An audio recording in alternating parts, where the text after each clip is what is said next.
તો કેમ છો મિત્રો? મજામાં? હું અરુણ જાડો તમારું હાર્દિક સ્વાગત કરું છું એક નવા વ્લોગમાં. તો ઘણા ટાઈમથી આપણે વોટ્સએપમાં એક જ મેસેજ છે બધાનો, એ અરુણભાઈ મેથ્સનું શું કરું. હવે આખા ગામને ખબર છે કે અરુણભાઈને મેથ્સ આવડતું નથી, એટલે એ ટોપિક ઉપર હું વાત કરવા માંગતો નતો જાજો. ગમે ત્યારે હું વિડીયો કહેતો જ નવાર કે મને મેથ્સ આવડતું નથી. બહુ જ આપણે પ્રેક્ટિસ કરી, બહુ બધું કર્યું, પણ ભૂલાઈ જાય છે. અને જ્યાં મેથ્સ તમે આવડ્યું ને તો હવે સ્પીડ નહીં થતી. ટૂંકમાં ગમે આમ જ્યાં સુધી લેક્ચર દેખતા હોય ત્યાં સુધી આપણને બધું ફાવે, પછી આપણે ભૂલાઈ જાય બધું. અને પછી ક્યારેક સામો એકાદો ક્વેશ્ચન સામો આવે ને તો આપણે બહુ પ્રોબ્લેમ પડી જાય. તો આવી બધી શું કહેવાય પરિસ્થિતિનો હું પણ સામનો કરી રહ્યો છું, સમજણ. અને હું નહીં પણ આપણે વોટ્સએપમાં જો એક તો તમને બધાને એ કહું કે આપણે 1200 ફ્રેન્ડ થઈ ગયા છે. તો બધાનો ખૂબ ખૂબ બહુ ધન્યવાદ, કેમ કે 1200 ફ્રેન્ડ થઈ ગયા આપણે વોટ્સએપમાં. અને બહુ સારું કહેવાય કે તમે બધાએ મને સપોર્ટ કર્યો. અને અંદર વોટ્સએપ ગ્રુપમાં બધા ગ્રુપ તો આપણે નથી, તમને જો અત્યારે કહું ગ્રુપ નથી આપણે, ખાલી વોટ્સએપ છે આખું. તમે 1200 ફ્રેન્ડ આપણે જોડાઈ ગયા છે. અને બધાનો એક જ મેસેજ, એવું નથી તમે એવું ના વિચાર કરો. અને બહેનોને ખાસ કહું છું જેટલા આપણે ભેગા જોડાયેલા છે એ પણ એમને કહું છું કે તમે ટેન્શન ન લો. તમે જેટલા પણ બહેનો આપણે વોટ્સએપમાં છે, વોટ્સએપમાં સમથિંગ 200+ બહેનો હશે, એમાં બધાને હું એમ કહું છું કે તમે જોવો ને કે બધાની પ્રોબ્લેમ છે. તમે જે મેસેજ કરો હો ને એવા મેસેજ બીજી ગર્લ્સ હો તો મને એ જ મેસેજ મને કરે કે અમારે ભાઈ આવું પ્રોબ્લેમ છે, અમારા આમ પ્રોબ્લેમ છે, અમારા આમ પ્રોબ્લેમ છે. એટલે બધા હરખા લેવલમાં ચાલ્યા જાય છે. અને બધાને ગણિતમાં મોસ્ટ ઓફ બધા ગણિતમાં હોલ છે. અને હું એમ કહું છું કે હું જ્યાં હું ત્યાં 1200 છોકરા આપણી ભેગા જે જોડાયેલા છે ને એમાંથી કોઈને કાંઈ ને કાંઈ તો મિસ્ટેક છે જ. તે જેને વ્યવસ્થિત થિયરી છે ને એને ગ્રાઉન્ડમાં લોચે છે. એક એવો માણસ છે કે ગણિત રીઝનિંગમાં પૂરેપૂરા ખેંચે એમ છે, પૂરેપૂરા. અને એ કોણ ખબર છે? નામ તમને નથી દેવું, વળી પાસે મને ફોન કરીને ખચકાવશે. નામ દઈ જ દઉં, નામ એનું પ્રખ્યાત છે યોગીરાજ. યોગીરાજ છે એવા ને કે એને હું એમ કહું છું સીસીએમાં કેટલા એને અરે રીઝનિંગમાં એક જ નતો આવ્યો, 29 એમ કંઈક હતા. એને કટઓફમાં હતા 70માંથી લગભગ 3 નતા એમ કાંઈ. ગણિત રીઝનિંગ 70 માર્ક નું હતું સીસીએમ, તેમાં લગભગ 3 નથી માર્ક આવ્યા, બાકી ટોટલ ફૂલ ખેંચાતી એને. એવો હોય ગણિત રીઝનિંગમાં માસ્ટર માઇન્ડ છે યોગીરાજ છે. એટલે એને પણ અત્યારે દોડમાં બહુ જ પ્રોબ્લેમ પડે છે કે ભાઈ દોડ થઈ જાય ને એટલે કે પેપર તો હું રમતા રમવાડીશ કે. પણ અત્યારે સીસીએમ મેન્સની તૈયારી કરે. પણ મને કરુણભાઈ એકવાર કે આ ગ્રોડ થઈ જાય એટલે ઘણા એવા છે જેને થઈ જાય છે ને દોડમાં પ્રોબ્લેમ છે. અને જેને અથવા દોડે થઈ જાય છે, મેથ્સ થઈ જાય છે, રીઝનિંગ થઈ જાય છે, એને ક્યાં પ્રોબ્લેમ ખબર છે? એને પ્રોબ્લેમ છે બીજા સબ્જેક્ટમાં. એક ભાઈ તો એવો હતો, હું સાયન્સનો સ્ટુડન્ટ છું, મને ગણિત રીઝનિંગ બધું પાવરફુલ આવડે, પણ બી પાર્ટ એવું નહીં કે સમજાતો જ નથી. એટલે તમે મનમાંથી એક પ્લાન તો એવો મગજમાંથી કાઢી જ નાખજો કે આપણે આ વાંધો વધારે પ્રોબ્લેમ થાય છે, આ વિષય પ્રોબ્લેમ થાય છે. બધાને એક વિષય તો ટૂંકમાં વીક છે અત્યારે. હું તમને બતાવી દઉં આપણી બુક રહી ધૂમ મચાવી રહી છે અત્યારે ગુજરાતમાં ગમે આ પીડીએફ આપણી તમને મળી રહી છે. ગમે એના ગ્રુપમાં ચર્ચા કરજો, અરુણ ચાવડા કરી, એટલે ગમે એના તમને વાત તો કરશે કંઈક. બીજા ગ્રુપમાં બધા ચર્ચાઓ ફરે જ છે. આપણે કોન્સ્ટેબલ પાર્ટ બી બહુ વ્યવસ્થિત 7 મહિના મહેનત કરીને જોરદાર બુક બનાવીએ. તમે નવા કોઈ આવ્યો હોય તમને જણાવી દઉં. 285 પેજ છે, ટોટલ 6 વિભાગ છે. અને જીસીઆરટી માંડી બધું ટોટલી મોસ્ટ ઓફ બધું MB constable part B current મુકતા એકદમ કવર કરી લીધું છે.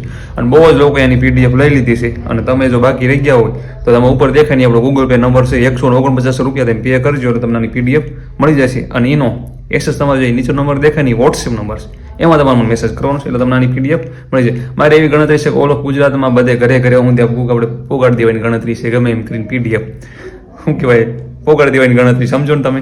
એટલે હું એક ફ્રેન્ડને મોકલું એટલે એક ફ્રેન્ડ પરચેસ કરી લે, એના ફ્રેન્ડનો દેવાનો જ છે એ ગણતરી, સમજાણું. એટલે એક્ઝામ આવતા લગભગ બધાને ઘરે આપણી પીડીએફ તો ભલે રખડવી જ જોઈએ, સમજાણું. વાંચે કે ના વાંચે પણ બહુ જ સારી છે, બહુ જ લોકોનો રિસ્પોન્સ બહુ સારો રહ્યો. કમસે કમ આપણે લગભગ મેં વોટ્સએપમાં લગભગ 600 માણસને આપી દીધી, એમાં 300 માણસ ફ્રીમાં જ આપી હતી. પણ હવે એ વસ્તુ શક્ય નથી થાય ફ્રીમાં, એ કંઈ વાત ન કરતા ચર્ચા. કેમ કે માર્કેટમાં ગમે ત્યાં તમે નામ લેશો ને એટલે આપણે પીડીએફ મળી જશે. થોડુંક તમે અંદર ભંભોળશો ને, કેમ કે અમે ભંભોળીને બધું બનાવ્યું, સમજાણું. એ પીડીએફ કેમ બને, આ બુક કેમ બનાવીને મારું મને સમજે. એટલે ભંભોળ છે ને તમને મળી રહી. ચાલો એ વાત નથી કરતા, પછી વાત આપણે જે વાત ચાલુ હતી વાત કરી. તો ગણિતમાં ભાઈ મારે પ્રોબ્લેમ છે. ગણિતમાં એવું છે કે તમે જે અત્યારે જે પેપર સોલ્યુશન આવે ને એ તમે કરો. ટૂંકમાં જે અત્યારે હમણાં ઘણી એક્ઝામ લેવાની ને એમાં કેવા મેથ્સ પૂછે છે ને જુઓ. અને એ પ્રમાણે તમે પ્રેક્ટિસ ચાલુ રાખો ને એ પ્રમાણે તમે તમારું જે થિયરી છે ને એનો કરો મેથ્સનું. અને મેથ્સ જો હું તમને ફાઇનલ કહું છું, મેથ્સ કરવું જ પડશે, એમાં હાલશે જ નહીં. હું આવો તૈયારી વાળો છું ને, 8 મહિના સતત તૈયારી કરું તોય પણ હું એમ કહું છું મારું નામ હું પોતે એમ કહું છું મેથ્સ આવડે ને તો જંગ જીત્યા છે. નગીબ કે થિયરી આખા ગામને આવડી જાય હું કહું છું. એ બધાને બધું ફાવે. આ મેથ્સ રહ્યો એક સ્કોરિંગ સબ્જેક્ટ છે, એની માર્ક જ્યાં આપણે લેવા જ પડશે, એમાં હાલશે જ નહીં.